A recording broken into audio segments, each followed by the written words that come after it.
Привет, друзья! Миран на связи. В эфире наша рубрика MM-Month, где мы рассказываем о наиболее качающих, наиболее цепляющих, наиболее запоминающихся, по нашему мнению, конечно, релизах ушедшего месяца. На повестке дня у нас май, и мы пройдемся прямо по вышеуказанным критериям. Начнем с наиболее качающего релиза Grey Sky Over Black Town от Ill Disposed.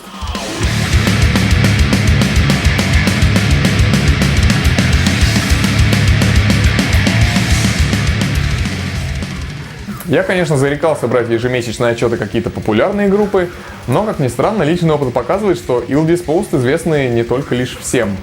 То есть, Grey Sky Over Black Town — это уже 13-й альбом этих уматнейших датских мясников, а его релиз пронесся по интернету как-то незаметно. Вероятно, причиной этому стала стабильность. Слушатели подумать не могут, что Ill Disposed когда-то изменят своему курсу или напишут проходной материал. Выглядит так, будто Бо Саммер раз в несколько лет собирает своих музыкантов и дает им команду записать отличный дэт-альбом. И они его записывают. И эта схема работает уже 25 лет. Но не будем принимать это как должное, будем радоваться их таланту и будем дико угорать под мощнейшее музло.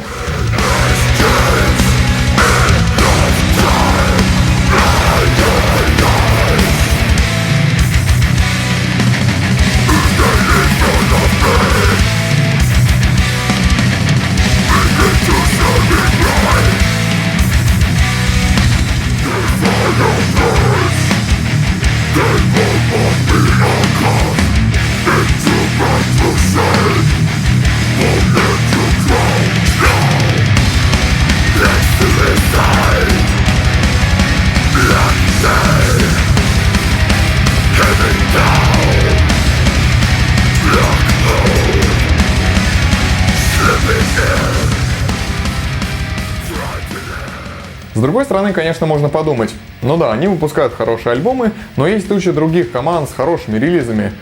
Так что надо разобрать несколько моментов, которые, на мой взгляд, и отличают Ill Disposed от множества других дедстеров. Ну, во-первых, вокал их лидера Бо Саммер. Так долго и так по-фирменному булькающий гроулить не каждому под силу. Во-вторых, звучание. Оно очень выдержано. Вроде бы олдскульно, но в то же время качественно.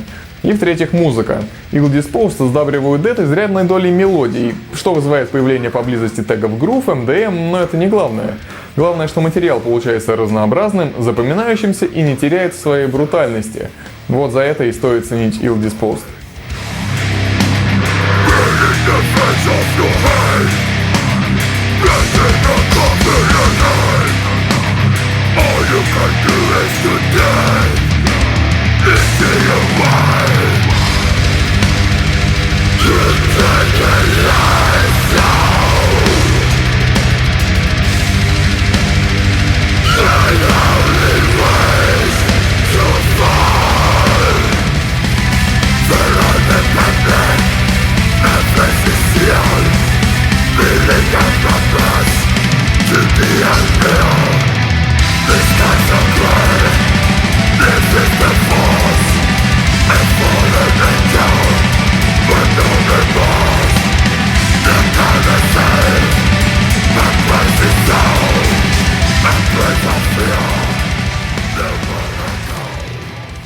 Так, дальше по списку у нас критерий наиболее цепляющий релиз.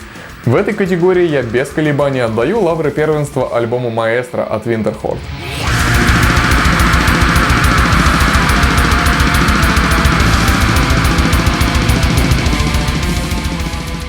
Winterhorde — это как раз тот случай, когда слушателю противопоказано судить группу по названию.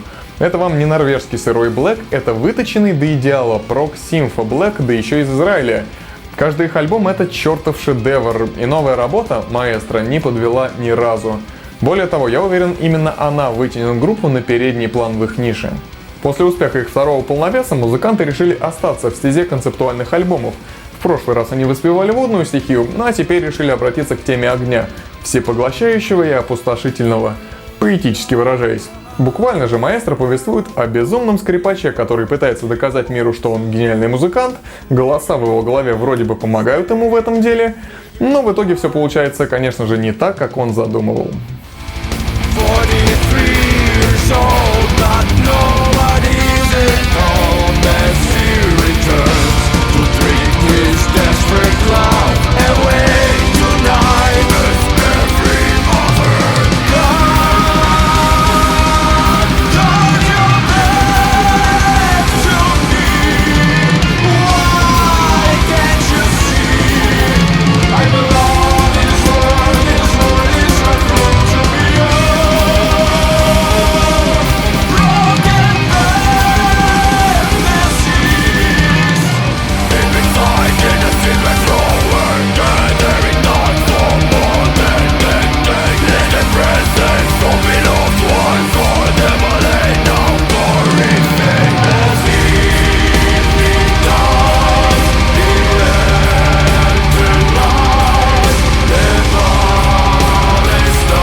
Тема музыки, безумия, подчинения разума и отчаяния исключительно подходит Winterhorde. Яростные блэковые партии прекрасно выражают боль действующих персонажей, оркестровки передают драматичность, а прогрессивные авангардные бриджи просто созданы для описания терзания всяких поехавших персонажей. Абсолютное попадание в концепт. И отдельного внимания заслуживает микс из чистого и экстремального вокалов. Именно он является связующим звеном между всеми вышеперечисленными составляющими и слушательским восприятием. Проще говоря, песни действительно трогают.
Так, это был наиболее цепляющий релиз, значит на очереди наиболее запоминающийся. Думаю, неудивительно, что для данной номинации мы выбрали альбом группы, которая делает все, чтобы как можно глубже засесть в памяти аудитории. Это Feathers and Flesh от Avatar.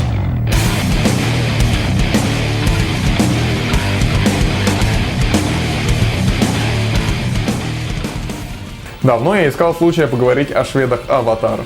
Тут действительно есть что сказать. Как они начали эпатировать публику на первых секундах своего дебютника, так и продолжают до сих пор, немного видоизменяя свои изощренные способы аудиального воздействия. Feathers and Flesh представляет собой модерн метал, щепоткой грува и эстетикой дарк кабаре. А чумовейший вокалист Йоханнес Экерстром на этом альбоме еще больше играет, и сценически, и вокально.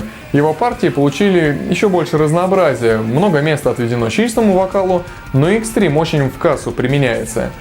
В общем, Аватар все растут и растут, и я надеюсь, этот прекрасный и полный неожиданных ходов период в группе продлится как можно дольше.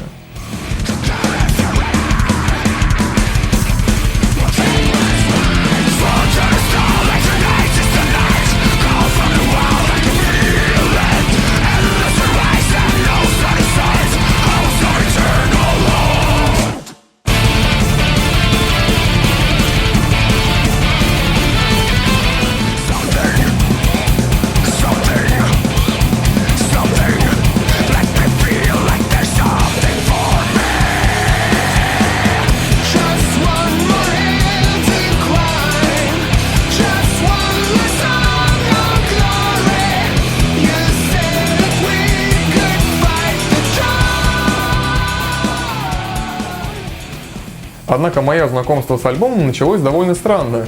Сингл For This Worm, который представляет собой менее чем двухминутный трек, поначалу мне совсем не зашел, показался каким-то простым.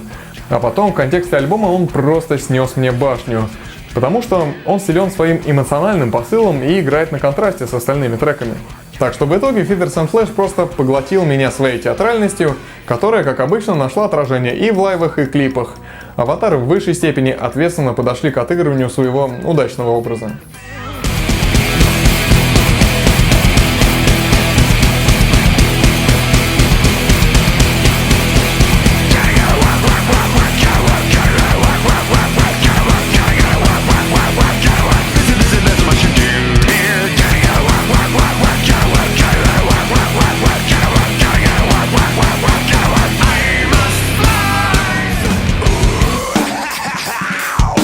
What a sensation, what a sensation.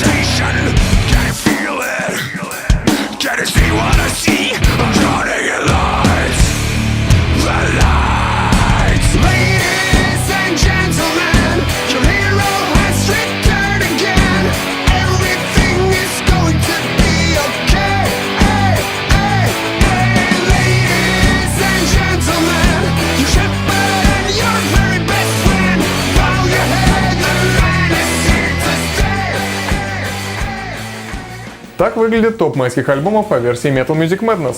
Если вы с ним не согласны, пишите свои варианты лучших релизов в комментариях или прям сразу заливайте их в предложку нашего паблика ВКонтакте. И не забывайте, что все ваши лайки, комментарии и репосты помогают музыкантам из наших выпусков, так что не жалейте лишний раз нажать на пару кнопочек. А если вы хотите помочь нашему проекту и порадовать себя, то можете прикупить себе мерчушку Metal Music Madness. Все варианты представлены в нашем паблике. А если ты еще не состоишь в уютном и ламповом комьюнити Metal Music Madness, то подпишись на наш канал. Это упростит тебе поиск новой музыки. С вами был Миран. До связи.